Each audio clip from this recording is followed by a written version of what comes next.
Hello everyone! Welcome back to HLV Visa Consultancy. So pag-usapan natin kung ano-ano yung mga bagay na bawal ninyong sabihin sa immigration officer kapag kayo ay ini-interview para hindi kayo ma-red flag or tuluyan ma-offload.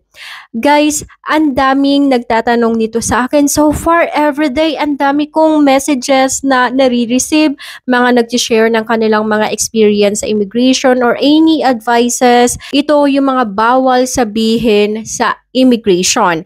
Unang-una, wag mong sasabihin kung hindi tinatanong sa'yo na unemployed ka o kaya naman wala kang savings o kaya naman may sponsor ka o kaya may nag-invite sa'yo, libre ka ng kamag-anak mo, ng kaibigan mo, lalo na yung may mga AFAM dyan, nasagot ni AFAM yung travel expenses mo, pero wala kang affidavit of support and guarantee. So, affidavit of support and guarantee dahil sa documents na to, thousands of travelers po ang na-offload. Thousands of travelers ang nasasayang ang pera dahil lang sa walang affidavit of support and guarantee. So, sino ang hinahanapan nito? Yung mga traveler na walang financial capacity, kagaya ng mga unemployed, walang savings, hindi irregular ang income, o kaya naman yung mga newly graduate, yung mga estudyante pa lang na wala pang mga sariling income. Pangalawa, huwag kayong magsasabi na sponsor kayo ng asawa ninyo kung hindi pa kayo kasal. I know sa Pilipinas may tinatawag tayo na live-in, may tinatawag tayo na common law partner, that even though hindi kayo kasal, basta nagsasama kayo, nagtatawagan na, ang tawag nyo sa isa't isa, asawa. Kapag sinabi ng immigration, sino ang inviter mo? Sino ang sponsor mo? Huwag kayong sasagot ng asawa. Kasi ang susunod dyan na hanapin ng immigration officer, patingin ako ng marriage certificate. So kung wala kang marriage certificate na ipapakita as proof na kasal kayo at ikaw ay invited ng asawa mo, then napakahirap po i-prove ang relationship. Pangatlo, karamihan sa mga nabibiktima nito, yung mga first time traveler. Yung wala pang kaalam-alam. Nagtanong si immigration, nasaan ang ganto mo, anong pangalan ng hotel mo, anong flight number mo, sinong inviter mo, anong purpose ng travel mo. Ang sagot ng traveler, hindi ko po alam sir, kasi hindi po ako nag-book ng flight ticket at saka hindi po ako nag-book ng hotel. Hindi ko po alam sir, kasi binigay lang po sa akin ng aking agent yung mga documents. Hindi ko po sigurado sir, ewan ko sir. So, dito pa lang, red flag na ma-offload ka. So, you are not aware about your documents. So, kapag nasa immigration counter po tayo, patunayan natin sa immigration officer that you are confident, you are knowledgeable about your travel. Bawal tayo magturo ng iba kahit pa may agent ka. So, dapat alam mo. Bawal sabihin, ay yung agent ko po yung nakakaalam sir kung ano yung hotel ko. My God. Basahin nyo yung mga documents ninyo and aralin nyo po. Baka mamaya tanungin ng immigration officer, sino ang bibisitahin mo sa ibang bansa? Tapos sasagutin mo, ay si Kuya Jokno po. Sasabihin ng immigration officer, sinong Kuya Jokno? Ano ang full name ni Kuya Jokno? At kaano-ano mo po si Jokno? Ito si traveler, ang tawag ko lang po sa kanya Kuya Jokno, pero hindi ko po memorize yung kanyang full name. So isa na naman tong red flag, offloaded po ang gantong pasahero. Kung hindi mo alam ang mga laman ng documents mo, napaka-suspicious po nito. Mukhang may tinatago ka o kaya naman hindi mo talaga alam kung ano yung purpose ng travel mo. Baka mabiktima ka ng kung sino sa ibang bansa na ikakapahamak mo. Apat, bawal ang words na makikitira. Bawal ang words na doon po ako mag-i-stay ng matagal. Bawal ang words na i-extend ko po ang aking hotel booking doon sa ibang bansa. Ay doon na po ako magbubook ng aking hotel pagdating po sa ibang bansa. Suspicious po ito, lalo na kung ikaw ay tourist visa. Sa isipin ng officer, bakit mo sa akin sinabi na mag-extend ka doon ng hotel booking? Bakit mo sinasabi na mag-stay ka doon or makikitira ka ng matagal sa kamag-anak mo doon? Tourist visa ka. Ang tourist visa may hangganan ang stay sa ibang bansa. So, dapat umuwi ka ng Pilipinas. There's no reason to extend your hotel booking, your stay there. Otherwise, ang magiging hatol sa'yo, offloading, kasi very suspicious. Bakit? Ang dami kasing Filipino na hindi na talaga umuwi ng Pilipinas. Talagang naghahanap sila ng trabaho sa ibang bansa. Panglima, OFW po ako, sir. Nagki-claim ng OFW pero last year pa pala OFW, last year pa pala nag-for good sa Pilipinas.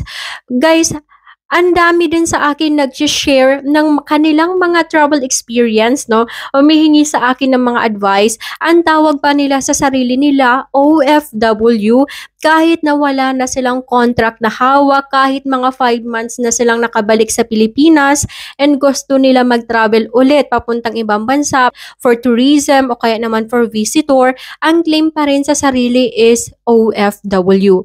Kasi pagdating mo sa interview, sa immigration, tatanungin ka, ano ang source of income mo? Ano ang employment mo? Sasabihin mo, OFW po ako, sir. So kapag OFW ka, automatic ang hinahanap ng immigration is yung work visa mo o kaya naman yung overseas employment certificate mo. So kung wala ka nito, i-offload ka ng immigration. So alamin mo ang estado mo sa buhay. Kung wala kang documents, kung wala ka naman na nitong papel na to, huwag ka nang mag-claim na ikaw ay OFW, na ikaw ay isang engineer, na ikaw ay isang accountant, na ikaw ay isang cashier, na wala kang mga supporting documents like certificate of employment, payslip, leave of absence, company ID, wala.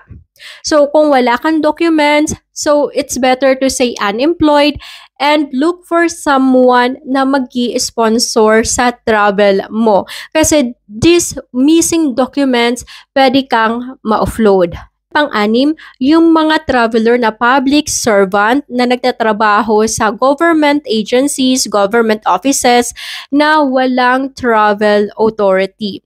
So, ang kanilang reason, they don't know na kailangan pala nito. Hindi ako government employee pero alam ko na kailangan pala ng travel authority kapag government employee ang nagtatravel. So, for example, dyan yung mga teachers, mga police, so any profession, basta nasa loob ka ng government nagtatrabaho.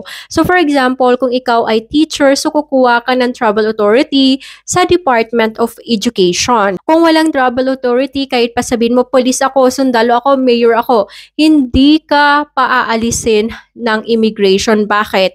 Kasi you have responsibility, you have commitment to the people. So whatever happen sa mga nasasakupan mo na wala ka, nasa ibang bansa ka, nako, patay ka, tanggal ka sa trabaho. So for example, teacher ka, bigla kang nag-ibang bansa, wala kang travel authority, tapos nangyari pa yung pag-travel mo on the day of class within the calendar day, and then may accidenting naganap sa klase mo, patay ka as a teacher. So, pwede kang makulong, pwede kang matanggal sa profession mo. So, ayan yung dapat ninyong iwasan. Ang 7, mga Filipina na makikipag-meet sa AFAM abroad.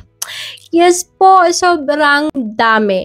Lalo na yung mga first-timer na makikipag-meet sa isang AFAM sa ibang bansa, tapos si Filipina unemployed, no savings, tapos sabi ni Filipina, ay, invited po ako, sponsor po ng AFAM ko, ng boyfriend ko, yung aking travel, pero wala ngang affidavit of support and guarantee. So, itong si immigration, hinanapan ng proof of relationship kung totoo ba talaga. So, ang meron lang mga screenshots of messages, ganyan, pero hindi po sapat yan because you don't have any assurance. No? So, first timer mo palang makikita si AFAM, magtitiwala ka. So, what if sinabi ni AFAM, ay, nandito na ako sa Singapore, nasan ka na? So, hindi naman pala totoo. Pinaglalaruan ka pala ni AFAM, tapos ikaw na walang savings, savings, walang trabaho, walang dala-dala, 1,000 pesos lang, talagang gogora ka pa Singapore, pagdating mo dun, bokya, wala si AFAM, paano ka makakauwi? Kaya napakahigpit ng immigration para po sa mga Filipina na mga first-time traveler, invited ng kanilang mga AFAM, mga first time makipag-meet sa AFAM, mainit po ito sa mata ng immigration. Never say this to the immigration officer na alam nyo na medyo risky nga. Tapos sasabihin nyo pa, ay wala pa akong affidavit of support and guarantee. Tapos sasabihin nyo pa sa immigration, ay 2 months ko pa lang po ka-chat si AFAM. Hindi ito inaalaw ng immigration. And number 8, less talk, less mistake. Ang immigration officer po, commonly, ang mga tanong nila is answerable by yes or no. So kung ang sagot is no, no ka lang. No further explanation kung hindi nag-follow up questions ang immigration. Ang pagkakamali kasi ng mga Filipino is talagang super daldal tayo, no? So kahit yes or no lang, talagang may karugtong pa. So for example, sa tanong na to, dito ka ba sa address na nakalagay sa invitation letter makikitira? Yes or no lang yan. So mag-no ka lang kung hindi, yes or hindi. Tapos yung ibang mga travelers sasabihin, yes, makikitira po ako sa address na yan for 5 days and later on magta-travel po ako kasi gusto ko pong i-explore ang Hong Kong. Magbubuk po ako doon ng hotel mismo. Pagdating ko doon sa Hong Kong, hindi ko pa po alam kung saan po yung hotel. Kung nag-follow up question tuloy si immigration sa'yo kasi parang nakitaan ka ng inconsistent doon sa purpose of travel mo. The doubt na mag-overstay ka sa bansa na yon. So, ang hatol sa'yo, offloaded. Kaya nga, less talk, less mistake. Kung ano lang yung tanong, yun yung sagot. And huwag niyong pangungunahan ang immigration. Kung hindi nag-follow up questions, huwag niyong sasagutin. Yes po, totoo po yan. Bawal po tayo mag-joke sa immigration. So, immigration officer is not our friends. Hindi po natin sila ka-close, no? So, kahit ngumingiti sila sa akin, like, na-good morning ka, na-good morning din sila, but set limitations, set boundaries. So, bawal ka mag-joke ng anything, lalo na kapag nakaka-offense. Sinagot mo ng pabiro kasi akala mo close kayo ni immigration officer, no? Sinagot mo ng, ay, in-invite po ako ng kamag-anak ko po doon na terorista. Okay naman, ay magtatrabaho po ako doon. Tutulungan daw po ako ni tita doon pumasok ng trabaho. Nagbigay ka ng hint kahit pabiro po. So ayan, na-offload ka tuloy. The next one, yung show money mo or yung laman ng bangko mo. 'Di ba hinahanap ng immigration, let me see your bank details or proof of income. Ay, bakit may malaki kang deposit but then kakay-start mo lang mag-work? Okay naman, ay wala ka, unemployed ka but you state that you have savings. Pero bakit ang laki nito? Saan galing to? Ngayon, sumagot ka, ay inutang ko po yan, sir. Patay ka ngayon. So, ayaw po ng immigration na ang ginagastos nyo sa travel ninyo is utang. Let's say na lang na yes, walang karapatan mag-question ang immigration about that. Utang naman natin, yan tayo ang magbabayad.